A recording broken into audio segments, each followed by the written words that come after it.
हे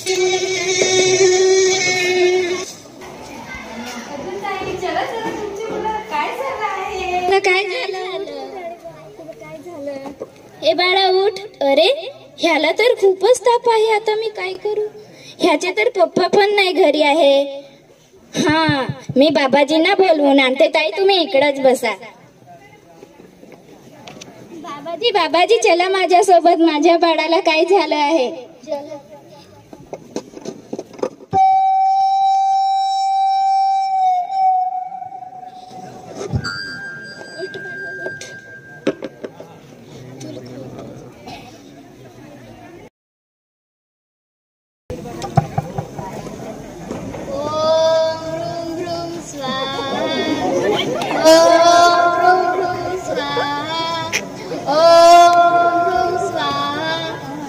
अरे बाबाजी ह्याच्यात तापच नाही उतरत आहे. अरे नादान बच्चा, मेरे पास बहुत शक्ति है. मेरी शक्तियों से इसे अभी ठीक कर दूंगा.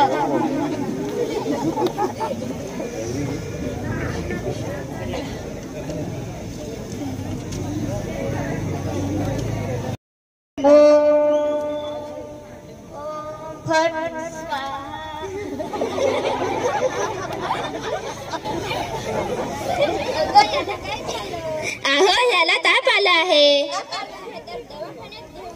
काही करत आहे. मी डॉक्टरांना बोलवून आणतो. काय झालं दादा? डॉक्टर साहेब, माझ्या बाळाला खूप ताप आला आहे. चला लवकर.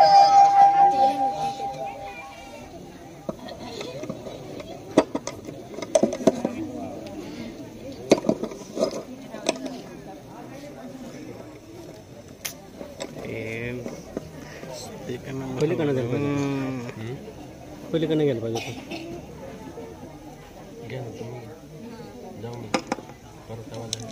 अरे याला तर खूपच ताप आहे. हे किती दिवसापासून होत आहे? 2-3 दिवसांपासून.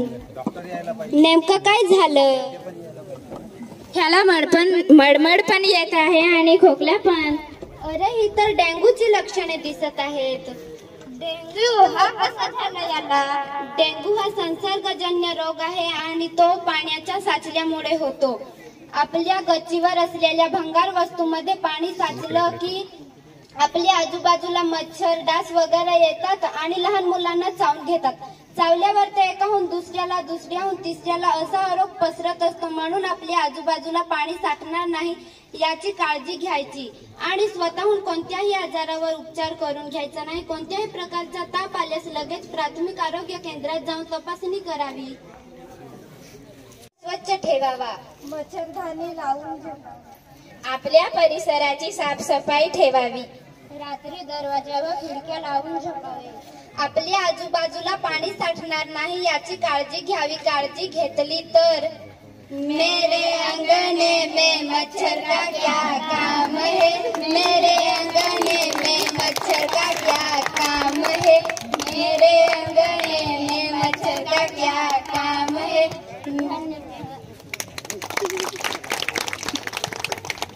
धन्यवाद. आता काही नाटकं सादर झालेली आहे. त्या नाटिकेसाठी केसले सरांकडनं 100 रुपये, महाले सरांकडनं 100 रुपये, सुभाष दादांकडनं 500 रुपये, तसंच माऊली सरांकडनं 200 रुपयाचं बक्षीस आलेलं आहे. शाळेच्या मुख्याध्यापकांकडनं 200 रुपयाचं बक्षीस आलेलं आहे. धन्यवाद. मॅडम येणाऱ्याने देत घ्यावे, घेणाऱ्याने घेत घ्यावे, देणाऱ्याने घेणाऱ्याच्या हात घ्यावे या उक्तीप्रमाणे आताच शिंपी मॅडमांनी 50 रुपयाचं बक्षीस दिलेलं आहे. तर मी आपल्या उमराळ गावचे सरपंच दादा सुभाष दादा यांना आमंत्रित करते की त्यांनी विद्यार्थ्यांना बक्षीस देऊन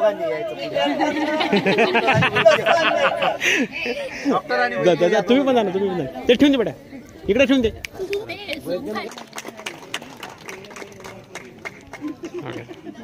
धन्यवाद.